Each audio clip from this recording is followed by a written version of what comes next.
Bonjour à toutes et à tous. Bonsoir, bienvenue à ce dernier conseil de l'année 2023. J'ai l'honneur et le plaisir de vous retrouver. Nous allons, avant d'entamer l'ordre du jour de ce conseil, quelques informations au conseil, justement. Les la réunion conjointe des conseils de la commune et de l'action sociale du 23 novembre, rapport du personnel communal, rapport sur les marchés publics. Et je vous informe également que l'IBT et le CAPI sont revenus d'un tutelle et sont devenus exécutoires sans remarque. Des questions par rapport à... Notamment au point 1, procès verbal de la séance du 23 novembre 2023. Y a-t-il des remarques?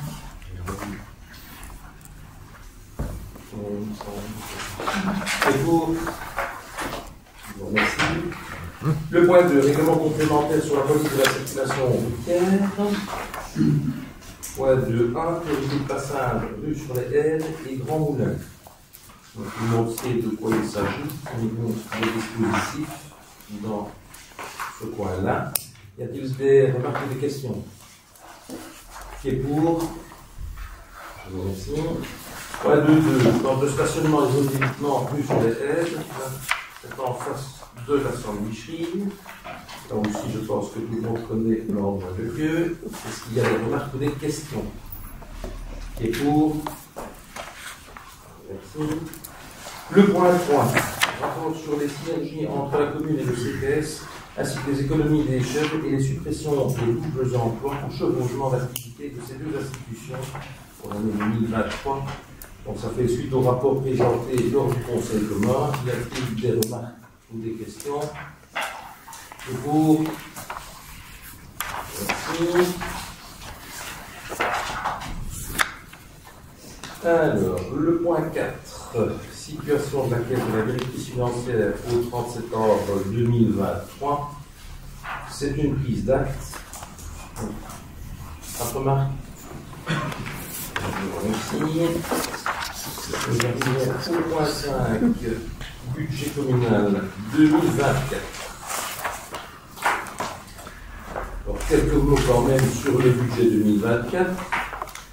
Ce budget, nous, est en équilibre responsable et prudent. Il n'y a pas d'augmentation ni de nouvelles taxes tant pour les citoyens que sur les commerces. Il y a un maintien de toutes les exonérations existantes, le respect de la balise d'emprunt, le maintien des chèques commerciaux personnels. Le budget tient compte également de 2 indexations de salaires prévues sur 2024, ainsi qu'une adaptation des crédits au niveau des énergies et des matériaux, puisque vous savez tout comme moi que nous ne sommes pas encore sortis totalement énergétiques et des matériaux. Le maintien également de l'emploi et de la réduction du temps de travail sans perte de salaire pour les métiers pénibles. Alors, concernant l'ordinaire, quelques éléments en termes de chiffres. On va constater l'utilisation du crédit spécial de recettes. Ça, c'est à mettre en relation aussi avec les dividendes des Leviens. Certaines communes ont pris l'option de l'inscrire, donc de l'utiliser. Nous n'avons pas fait cela, nous avons été prudents, semble-t-il. Et bien évidemment, quand ces dividendes reviendront, nous l'intégrerons au niveau du budget. Au niveau des frais pour les élections, nous avons visionné 58 500 €. Le maintien de la dotation communale au CPS pour un montant de 1 850 000 €. Nous devons constater malheureusement une perte de 60 000 de recettes concernant l'occupation d'une maison publique de par ACIL. Le même montant de la dotation à la zone de police qu'en 2023 pour 1 395 000 €. L'intervention majorée de plus de 41 000 dans la zone de secours pour un montant de 564 000 €. Et le maintien du subside à l'ASBL solidaire de Barchon pour 15 000 € et certains autres crédits, puisque vous poserez peut-être la question de savoir au niveau des subsides, ces crédits, comme dans notre habitude, seront intégrés et remis dans la MBA. Voilà en ce qui concerne le budget ordinaire et quelques commentaires. Je fais le budget extraordinaire, vous souhaitez. Alors, Au niveau du budget extraordinaire, nous avons pris 880 000 pour la mobilité douce, donc l'extension de la première Nicolas Denet, ainsi que donc vers le jeu et Saline 38 et la création d'une passerelle. On prévu 656 000 pour la démolition de 2 bâtiments au centre de Cluny, d'aérer le centre et créer des emplacements de parking et d'aménager également la venelle reliant les 2 places, place de la Maison du Peuple et place Sainte-Gertrude. Parking utile puisque apparemment Anne n'a pas su trouver à se garer rapidement. 10 000 € pour des chaises de bureau pour le personnel, 60 000 € pour la mise en conformité de certains bâtiments communaux, 20 000 € pour la mise en conformité de la buvette de mortier, notamment en ce qui concerne le carrelage des vestiaires et la conformité WC-PMR. 20 000 € pour les packs biométriques au niveau du service population, 200 000 € répartis sur certains postes pour les voiries et les trottoirs, 5 000 € pour le petit outillage du service des travaux, 75 000 € également pour l'emplissement de câbles à Julémont suite aux travaux réalisés sur les 3 communes Herve, Dallem et Cluny. 40 000 € pour des audits et des études énergétiques dans les bâtiments scolaires. Et enfin 15 000 € pour l'achat de carreaux, carrures, etc. dans nos cimetières. Vous dire aussi que nous avons maintenu 1 200 000 pour l'aménagement de la place de la Haute-Serre. Nous avons eu, n'est-ce pas Christophe, réunion cette semaine-ci, le 19 exactement, et nous avons présenté le nouveau plan aux riverains concernés, et ce plan a été approuvé à la majorité des riverains. Nous avons prévu aussi le remboursement anticipé de l'emprunt à échéance unique pour 2,5 millions des emprunts de la caserne. 638 000 pour la rue Julien Guizel, l'auteur de projet étant désigné, travail évidemment aux futurs aménagements de cette rue.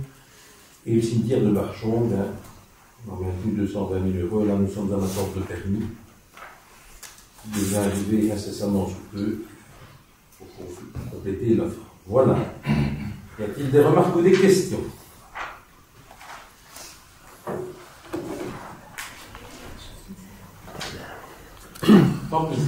Oui. Merci pour votre présentation.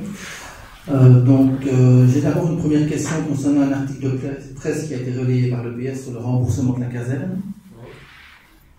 Pouvez-vous nous dire quel est le montant des crédits qui restent à rembourser pour l'achat de la caserne? Donc la caserne, contrairement à ce que vous avez dit et annoncé aussi, elle était remboursée à la Défense sans intérêt de retard. Et nous n'avions pas une mise en demeure, là je m'en suis déjà exprimé la dernière fois, le dernier conseil auquel j'ai assisté. Donc il reste 7,5 millions de crédits boulettes à rembourser. Oui, sur le montant emprunté pour le remboursement de la caserne. Oui. 1 million et chez Belfius et 6,5 millions chez ING. Ok. Et pourquoi est-ce que vous avez relayé alors un article de presse qui disait que la caserne était remboursée? À la Défense, oui. Non, il y a toujours des crédits, vous venez de le dire. Comme quand tu achètes une maison, tu as ton crédit hypothécaire qui court. Hein. Mais payer de là à dire que tu n'es pas propriétaire de ta maison, mais la caserne. Mais payer ou rembourser, j'ai eu énormément de retours de la population qui nous énormément, on n'habite pas la même commune apparemment. Ah, voilà. On peut-être pas les mêmes personnes que moi. On ne parle peut-être pas aux mêmes personnes, peut-être qu'on a un autre son de cloche, donc moi je vous dis simplement que les personnes étaient interpellées en croyant que l'ensemble des crédits était remboursé. Donc voilà, c'est votre communication, c'est un peu particulier, mais c'est votre choix.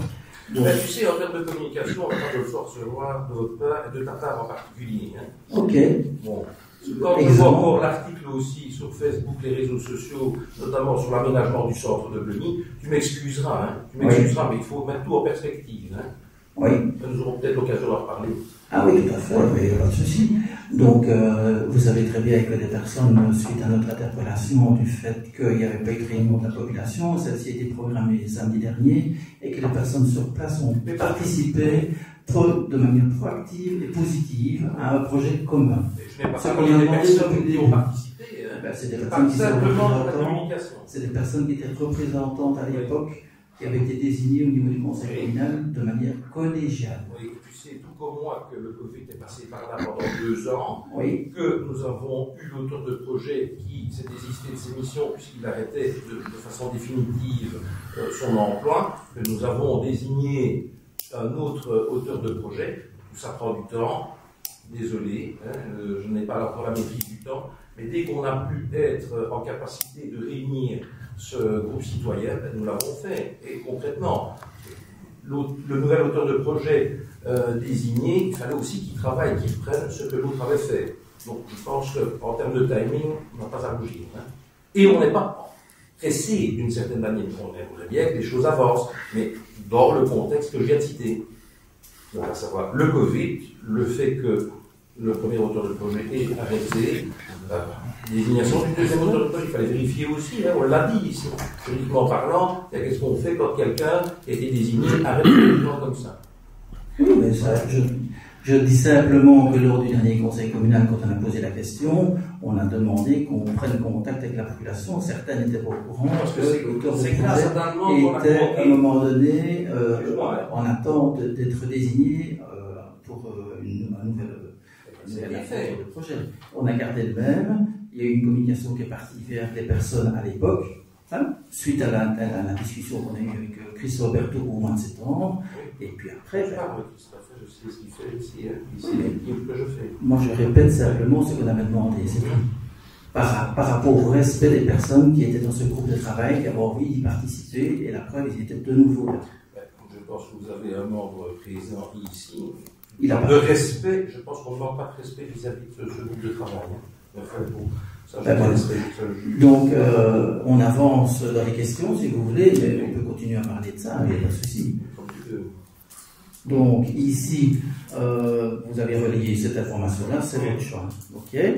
Vous parlez de l'émission de la recette de l'IPP, alors que vous savez qu'en 2023, le montant communiqué par la ministère permettait de rattraper le retard de l'enrôlement, et donc on a reçu 14/12e. Donc, c'est vrai que quand on regarde par rapport à l'année 2022 au niveau du compte, il y a quand même une recette complémentaire d'1 million d'euros qui tombe au niveau de la recette globale de l'IPP. La hausse de recettes annoncée par le prix compte immobilier est importante également. Le total des recettes de taxes par rapport en 2022, en comparaison avec le budget présenté ce jour, est en hausse de 24%. On avait des recettes de 9 918 000, on est à 12 348 000, calculées en fonction des éléments qui ont été mis à notre disposition et que vous avez intégrés dans votre budget. Donc ça fait quand même 24% de hausse au niveau de taxation globale pour les citoyens. La dotation de la zone de police, on en a parlé. Vous avez en effet le même montant. C'est une décision du conseil de police à l'unanimité de ne pas demander d'impacter les communes. La zone de secours est légèrement en hausse, vous en avez parlé, 40 000 €. Alors vous avez décidé de ne pas intégrer la recette de la vente de vous, alors que d'autres communes l'ont fait en accord avec la tutelle, mais c'est un choix, c'est votre choix. Par contre, vous avez supprimé, vous avez de nouveau intégré la technique du crédit spécial. Vous avez expliqué tout à l'heure que c'était par rapport à la problématique de vous. Pour équilibrer évidemment votre budget qui n'était pas en équilibre s'il n'y a pas cette recette spéciale. Par contre, vous supprimez les subsides pour les associations. Vous avez en effet parlé tout à l'heure. Donc, on est avec un intérêt général 11 000 €, ponctuel 20 500, annuel 4 000. Vous supprimez également les subsides de 10 000 € pour Benimour, Benimine 25 000 €, le prix compte immobilier que vous mentionnez malgré tout dans votre note de politique générale pour 15 000 €, et vous rabotez le subside de Béni Énergie de 150 000 à 100 000 € pour équilibrer de nouveau votre budget. Je ne vois pas de cotisation pour le GAN, parce que ce qui a été accepté, mais ça peut arriver par après, je ne sais pas quand les fonds vont devoir être libérés. Et là, de nouveau, c'est un groupe de travail où on a pu collaborer et où tout le monde a pu s'exprimer et passer de manière positive dans l'intérêt de l'Union. Tout à fait. Alors, vous avez au niveau de la collaboration avec le Bénin, je n'ai pas vu s'il y avait un subside avec l'école de Sèvres, ou bien alors ils arrivent peut-être où il n'y a pas nécessairement besoin de subside. Donc ça, je voulais éventuellement un éclaircissement. il y a un article de 40 000 € pour l'agent technique en chef qui est supprimé. Pouvez-vous m'en expliquer la raison? Oui, par exemple, les 40 000 sont regardés, c'était pour l'ancien, le nouveau et l'actuel, c'est intégré dans la masse salariale. Tout simplement. Donc ce n'est pas un agent technique en chef, c'est un indépendant, lui. Oui, c'est ça. Donc, et c'est voilà le seul intitulé agent technique en chef, vous avez mis la somme. Oui. Et donc, ici, l'autre chef des travaux, et non agent technique indépendant, son salaire est intégré dans la masse salariale. Donc il est engagé définitivement, lui c'est un stage de 6 mois. CDI. CDI aussi 6 mois. 6 mois jusque quand? CDD, pardon. CDD jusque quand? 15 février. 15 février, donc il y a une décision de prolongation à ce moment-là qui se fait. Voilà. Ok. Alors, vous diminuez aussi la dotation pour les bibliothèques de 11 000 passe à 5 000. Le taux d'endettement, il faut quand même se rendre compte qu'il est à 150% au niveau global, malgré que vous avez décidé d'étaler la dette sur les générations futures. Et donc, ça vous permet, grâce à ça, de dégager un budget ordinaire plus facilement maîtrisable pour pouvoir également le boucler, puisque vous dégagez des moyens cette année grâce à ça. Vous avez aussi décidé de transformer les préfixes en taux révisables trimestriellement, donc avec des taux qui sont en hausse et des remboursements qui sont progressifs. Donc les montants diminuent faibles au départ et qui sont en progression par après. Ce qui implique évidemment un coût d'intérêt beaucoup plus élevé. L'année dernière, vous avez annoncé à la population que le collège ne percevrait pas son pécule de vacances. Je ne sais pas ce que vous avez décidé. Malheureusement, au moins de percevoir l'ONSS-APL dit que. Ok. Alors, au niveau de l'extraordinaire. Et tu l'as déjà posé à cette question-là, je t'y ai répondu. À un moment donné, c'est la situation. Donc, ici, cette année, vous n'allez pas le refaire, simplement. Ok. Sinon, je l'aurais dit. Est-ce que vous avez au niveau de l'extraordinaire, est-ce que vous avez déposé un nouveau dossier éventuellement au niveau de la rénovation urbaine? Non, il n'y a que celui-là. Donc le Paradrone n'est plus dans les cartons pour l'instant. Ok. Il est toujours dans les cartons, il n'y a pas de nouveau dossier qui est déposé. Alors, au niveau de l'école de Sèvres, je me permets de poser la question, est-ce qu'il y a quelque chose en cours? L'école de Sèvres par rapport à quoi? Par rapport au premier bloc C qui a été annulé, un deuxième qui était prévu de l'autre côté de la caserne. Il y a eu 2 auteurs de projet. Toujours en cours de réflexion. Ok. Au niveau du presbytère de Saint-Hermy, je ne le vois pas ici au niveau du montant à l'extraordinaire. Oui. Là aussi, j'ai une autre fabrique au mois de janvier, donc on décidera le timing en fonction des éléments que la fabrique nous apportera aussi. Ok. Voilà. Au niveau du tennis de housse, toujours en stand-by par rapport à l'agriculteur qui ne nous répond pas. Il n'a toujours pas répondu. Toujours pas. Ok.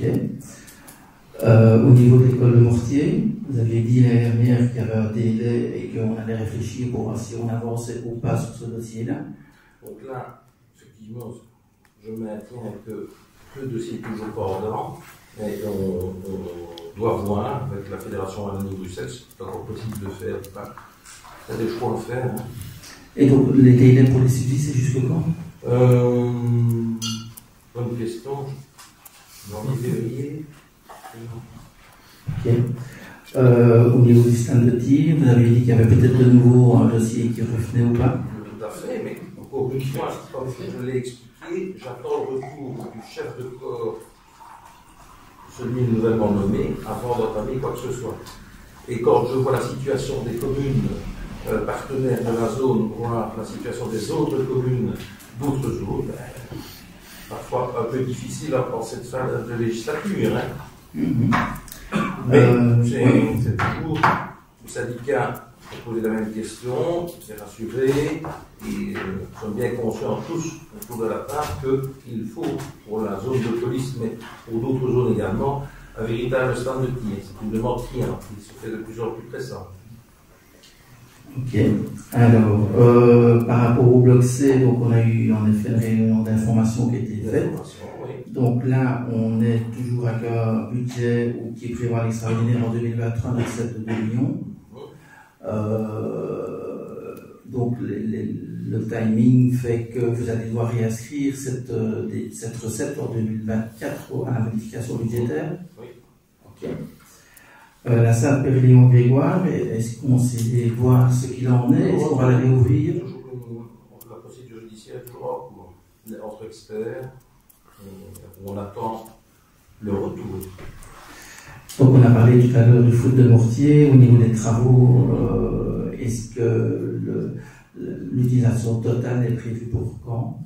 Dès que les travaux qui sont prévus, notamment en termes de vestiaire, puisque le carrelage n'est pas plus trop glissant, l'entreprise a mis un carrelage qui ne correspondait pas à l'utilisation sportive, et la porte PNR a été montée à l'envers aussi. Quand on demande à l'entreprise qui a réalisé les travaux, il nous renvoie la patate chaude à chaque fois. Quand on voit le temps et l'argent que coûte une procédure slipperée au Grégoire, on s'est dit on va le faire nous-mêmes. Ok. Alors, vous aviez prévu au début de l'année 2023 au niveau budget une date de dépôt pour les traitements des terres. Donc ça a été annulé. On n'en a plus besoin. Au travail l'évacuation, on a un marché public et on évacue nos terres directement là où ils ont le marché public. Okay. Et au niveau de la cabine à haute tension, il y a un accord peut-être avec RESA qui va venir se greffer ou pas? On travaille dessus aussi, on avance bien sur ce dossier-là, et vous aurez plus de nouvelles donc on remettra le montant au niveau budgétaire. On ne peut pas dire que ce sera qui a une tension, on ne sait pas encore. Donc il y a plusieurs possibilités et nous sommes prêts pour parler avec RESA pour voir la meilleure et la moins coûteuse. Ok.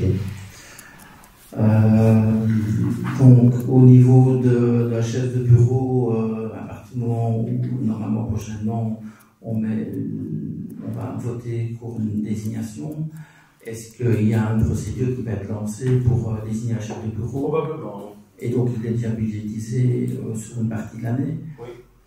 Ok. Est-ce qu'il y a du télétravail à la commune? Oui. Pour combien de personnes? Comment? Oui, c'est à la dans le règlement, ça a été passé en négociation syndicale et accepté, donc c'est à la demande. Donc, il y en a quelques-uns, et c'est le maximum J'ai eu une question également par rapport aux bibliothèques pour voir si, comme début d'année, il allait avoir une fermeture temporaire ou pas. Non. Non, ok. Et au niveau du dossier du lavoir, dans le bloc E, est-ce qu'on sait ce qu'on va faire ou si ça va être aménagé ou pas? Il y a une étude qui va être lancée concernant le déménagement du lavoir. Du bloc A vers le bloc E. Du bloc A vers le bloc E. Oui. Puisque le lavoir actuellement est dans le bloc A. Et il est utilisé pour le moment? Il est utilisé pour le moment. Ouais. Okay.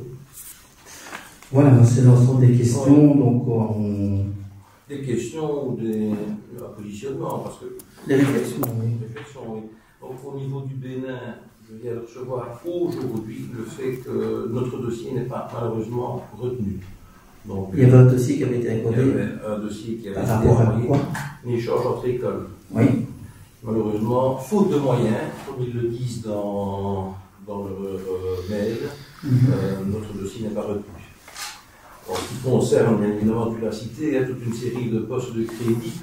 Je l'ai dit aussi d'emblée, ce sera mis, comme l'année dernière, comme l'année précédente, à la modification budgétaire. C'est un budget prévisionnel, un budget initial. Je pense qu'il tient la route. C'est un budget qui est en effet complet par rapport à certains postes qu'on sait qu'on va devoir dépenser, mais qui, dans un premier temps, vous avez décidé de faire l'équilibre de cette manière-là. Les dépenses de salaire et de fonctionnement, on est bon. Merci. Et par ailleurs, j'ai vu aussi les documents qui ont été envoyés, hein, les chiffres, tu leur fais dire ce que tu veux dire, leur faire lire. Dans tous les sens. Ben, voilà. Et donc, quand tu dis que notre endettement est assez conséquent, je dirais comme toutes les communes, hein, d'une certaine manière, même si je ne compare pas à elles, mais si tu as probablement analysé les études Belfus qu'ils font chaque année, hein, apparemment on n'a pas vraiment la même lecture. Le budget de Gueny, c'est un peu plus de 20 millions, comme il le dit, et les dépenses de dette représentaient 7,7% en 2021. Comme il le dit, ce sont les chiffres qui émanent de l'analyse Belfus. Côté cluster, donc c'est-à-dire les communes qui sont similaires à Bleny, bien ce pourcentage en 2021, ce sont les derniers chiffres. Hein. Ah ben c'est ça, ben, voilà. 2021. Ben, 2021, je pense que tu n'as pas les 2022. Non, les ben, voilà. Donc, oui, mais il faut bien se baser sur quelque chose. Donc, par rapport à l'endettement de la commune, donc je répète, en 2021, il était de 7,7%, contre 11,7% au niveau du cluster, c'est-à-dire les 6 autres communes similaires à Bleny, et 10% au niveau de la province de Liège. Hein, voilà, une petite parenthèse. Autre indice d'une fiscalité quand même raisonnable sur Bleny, ce sont les impôts et taxes autres que l'IPP et le précompte immobilier, les additionnels au précompte immobilier. Ici, toujours selon l'analyse, on y a une diminution de 5,2% sur la période de 2017 à 2021. Et à titre de comparaison, le cluster a une augmentation de une augmentation, je dis bien, de 1,8% sur la même période. J'entends très bien. Voilà. Ceci. Donc je peux oui. encore aussi contre-argumenter. Bon, voilà, les chiffres et ton analyse, nous ne la partageons pas. On a deux lectures différents parce qu'évidemment, je sais en effet que systématiquement, quand un conseiller demande un document, la réglementation prévoit que soit en copie. Donc voilà. Donc je sais très bien que c'est ces chiffres-là 2017-2021. Ici, quand je parle évidemment de 24% de hausse, c'est en 2022 et 2024 au niveau budgétaire. Donc c'est clairement par rapport à cette période-là qu'on sait que ça fait mal au niveau de la situation, puisqu'on va chercher l'argent dans les poches des citoyens de Bleny qui ont en effet eu une période difficile comme vous. Et ici, ils s'attendaient à une diminution au niveau de la taxation, ils n'ont pas. Voilà, c'est votre promesse, et en fonction de ça, il n'y a pas de souci. Soi-disant non tenu, je t'inviterai quand même à peut-être te renseigner auprès de tes conseillers du CPS. Je l'ai dit, 1 850 000 de dotation communale par rapport au montant initialement prévu. Quand on a augmenté les taxes, on a dit qu'il y avait de l'urgence sociale. Et il y a toujours cette urgence sociale. Nous avons réglé la problématique des personnes de moins de 25 ans sans formation, sans emploi. Nous avons fait en long et en large ici une explication. Mais je pense que la crise est toujours bien là. Et donc, il y a aussi des demandes qui émanent encore et toujours au CPS. Ne diminue pas cette demande. Il n'y a pas que l'emploi, la mise à la formation, la mise à l'emploi des jeunes. Il y a toute une série d'autres demandes, une intervention en termes d'énergie, une intervention en termes de loyer, etc., etc. Donc, à un moment donné, dire que l'urgence sociale n'est plus là, c'est faux. Hein. C'est faux. C'est pour ça qu'à l'époque, je vous ai dit qu'à partir du moment où il y avait le revenu cadastral qui était annexé, des personnes allaient avoir des difficultés et qu'automatiquement, il allait avoir des demandes complémentaires qui allaient arriver au niveau du CPS. Et donc ici, votre choix de prolonger depuis 3 ans cette urgence sociale, c'est une décision. Donc c'est un positionnement politique. Je ne suis pas en train de t'agresser. Je ne considère pas ça comme une agression. Donc j'explique notre point de vue et notre point de vue. Je pense que on a chacun sa façon de voir les choses et en fonction de ça, on a un positionnement. Donc voilà. Il n'y a rien d'autre à rajouter par rapport à tes questions. Jérôme. Beaucoup de choses ont déjà été dites, donc je vais aller à l'essentiel.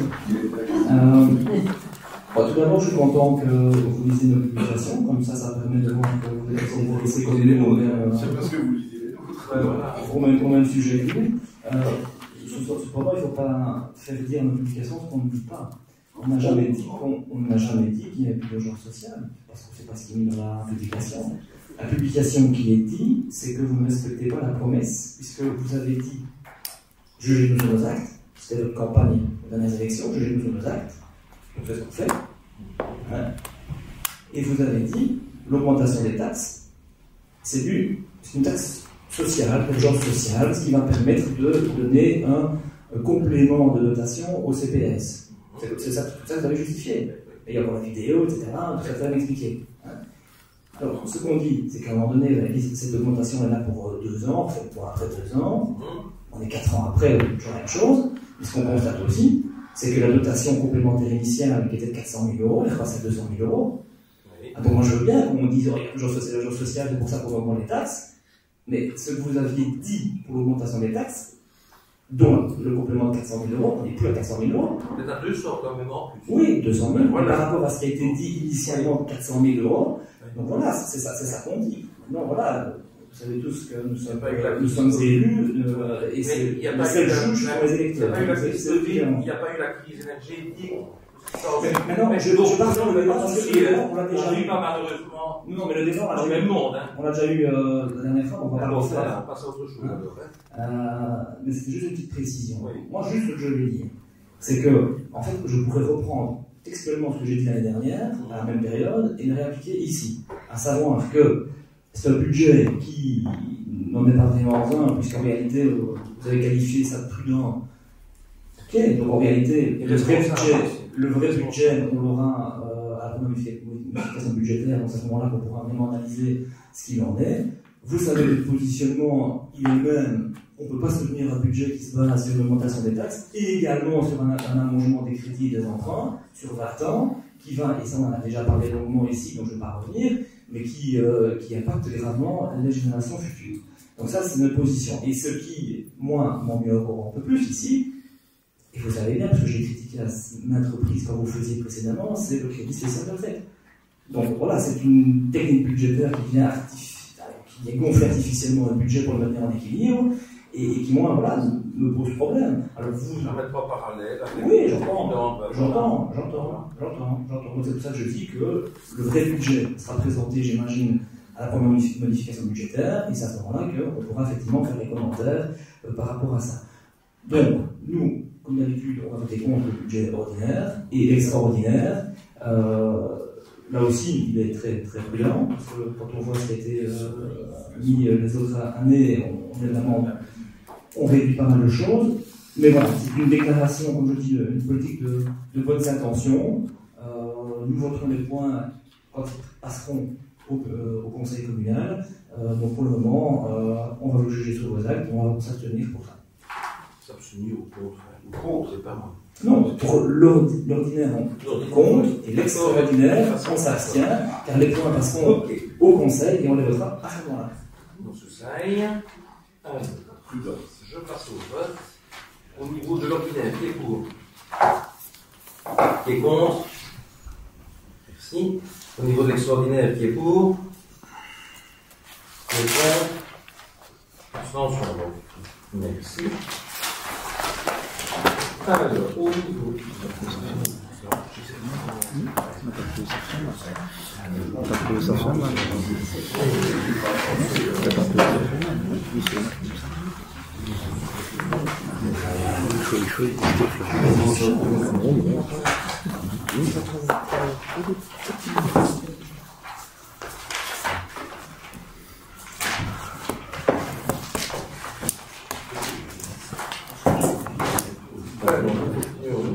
toujours le point 6, dotation communale à la zone de police passeuse pour l'année 2024. Y a-t-il de remarques ou de questions? Et pour le point 7, dotation communale à la zone de secours Vescomi et Plateau pour l'année 2024. Pas de questions? Et pour oui.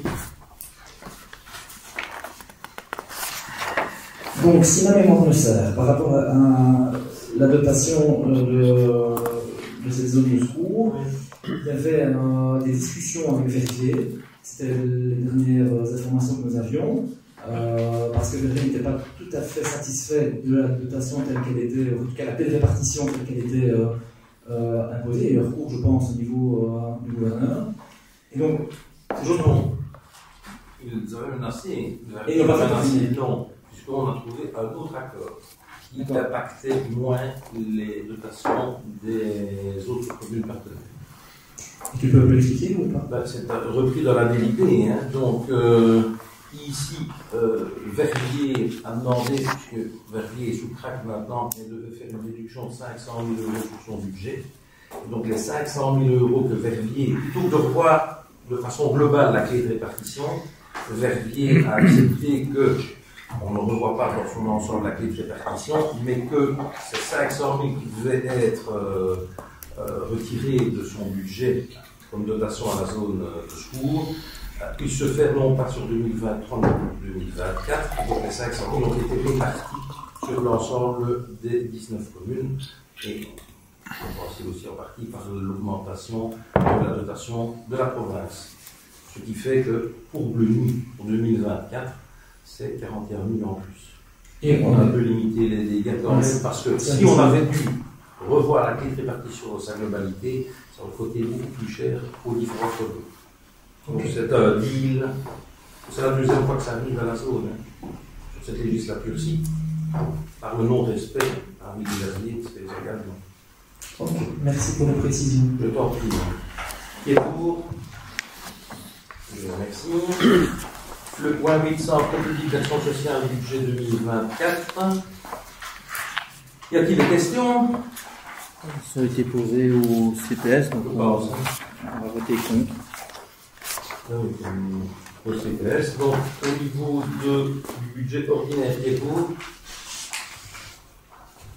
Qui est contre? Au niveau de l'extraordinaire, qui est pour? Qui est contre?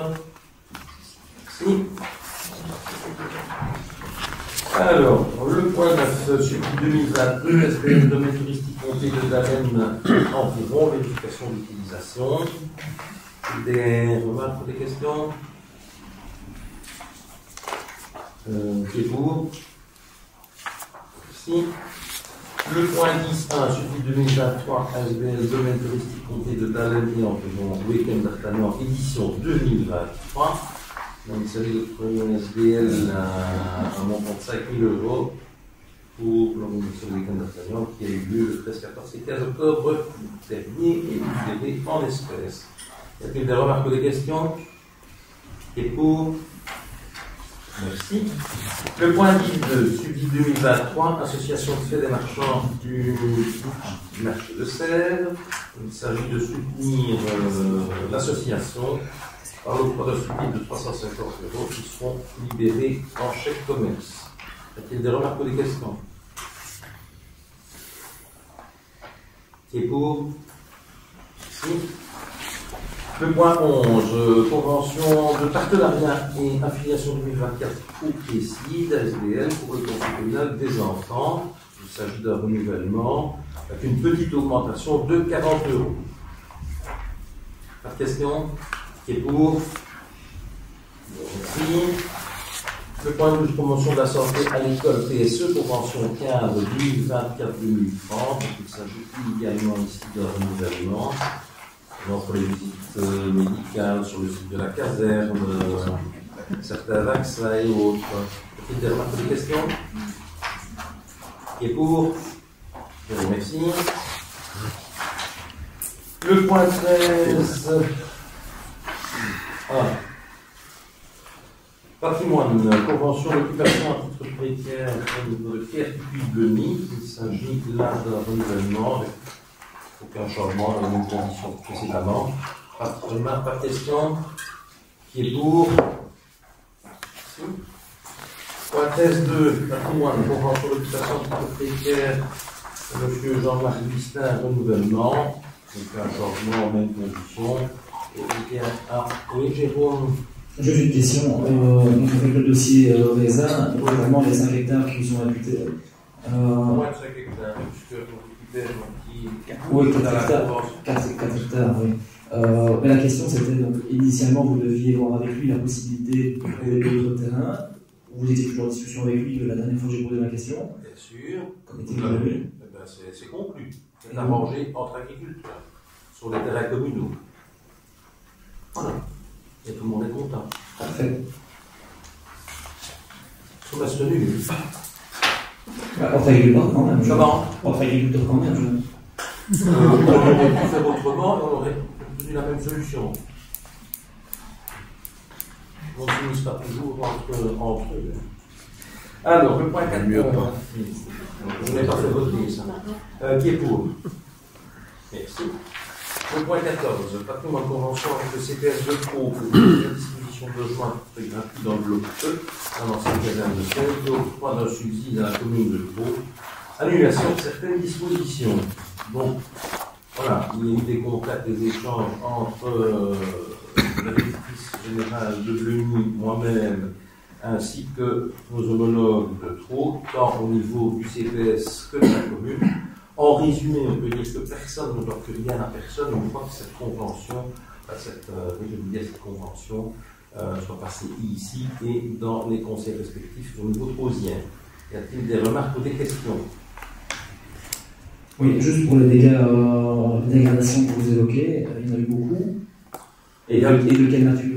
3 TV qui ont disparu, quelques éléments de meubles abîmés, un matelas foutu, revêtement de sol abîmé aussi, suite à la paille qu'on avait laissé bien séché. Je ne vais pas faire les détails, mais sur base de la première convention, c'était un surplus faisant de plus ou moins 34 000 €, 34 000 NAouettes. Donc, ça prévoit aussi qu'on ne rembourse pas ce surplus de la première convention, qu'on les garde pour les dégâts locatifs, comme ça, personne ne doit rien à personne. Et on fait bouffe entre guillemets. Tout à fait. Okay. Y a-t-il de remarques ou des questions? Qui est pour? Je vous remercie. Point 15, patrimoine, contrat de bail avec la Fondation Suzanne, bloc 1 de l'ancienne caserne de Sèvres, en renouvellement. Donc, ceci pour un an, même condition que l'ancien contrat de bail. Tout en augmentant, je vais dire, la superficie, puisqu'ils vont réoccuper les locaux qui étaient occupés par les médecins, dans le bloc 1, et la prise en charge qui n'existait pas avant, mais la prise en charge de la citerne Amazon, puisque maintenant ils seront seuls à occuper et à chauffer les lieux. Hormis le lavoir qui est chauffé. Oui, donc il y a un chauffage spécifique pour ce bloc-là. C'est ça, donc il va être autonome.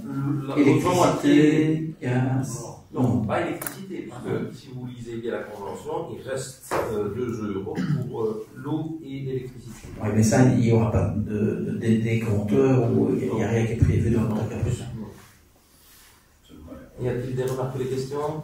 C'est le palais royal qui prend en charge. Il est déjà parti à Chaudfontaine. Qui est pour? Merci. Ouais, c'est déclassement et mise au rebut d'une lame de déneigement. Donc, voilà, on va la porter au métaux. Il est plus adapté au camion, nouveau camion que nous avons maintenant.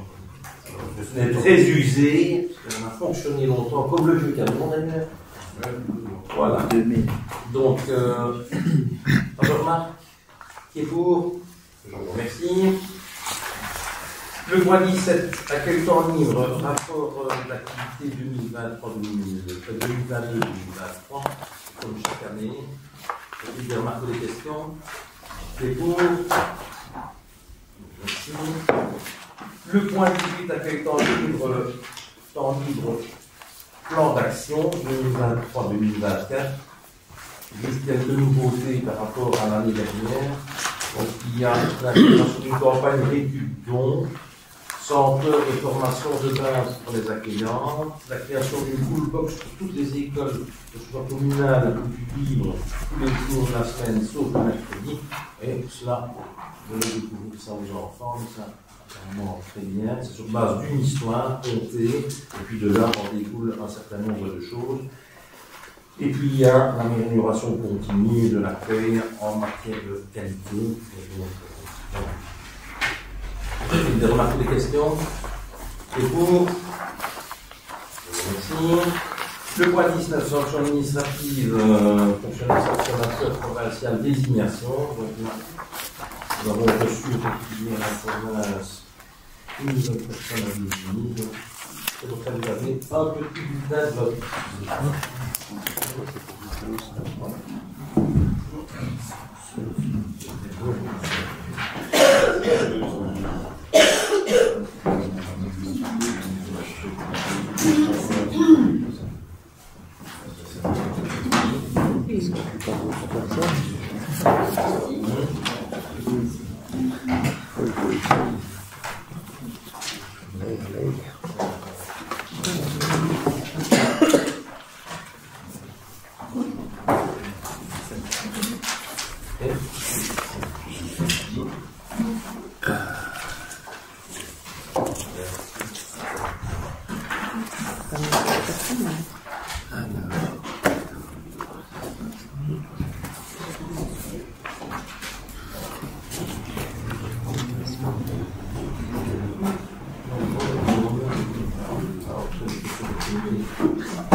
Ça roule directement.